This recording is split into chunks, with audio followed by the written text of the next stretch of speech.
তুমি যদি এতদিন তোমার আমানত নষ্ট করে থাকো, তোমার টাইম নষ্ট করে থাকো, তোমার এনার্জি নষ্ট করে থাকো, তোমার ফোকাস নষ্ট করে থাকো, তাহলে ডেফিনেটলি তুমি দায়ী।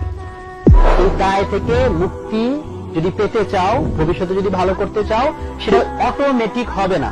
আমি শুকনা ভাপা মোটিভেশনাল ওয়ার্ড তোমাকে বলতে এখানে আসি নাই যে তোমাকে যে হবে, তুমি যাই করো না কেন হবে না, হবে না। তোমাকে যে হতেও পারে, নাও হতে পারে। তো তুমি এতদিন যেরকম ছিলা, যেরকম থাকার কারণে তোমার রেজাল্ট খারাপ হয়েছে, সেই রকমই যদি তুমি এখন থেকে থাকো, তো ভবিষ্যতে তোমার জন্য খারাপ, ভবিষ্যৎ মোটেও তোমার জন্য উজ্জ্বল না।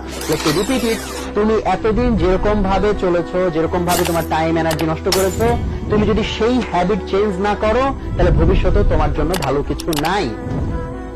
আর তুমি যদি এখন তোমার লাইফে একটা সিগনিফিকেন্ট চেঞ্জ আনো, তাহলে পসিবল যে তোমার জন্য ভালো কিছু অপেক্ষা করছে।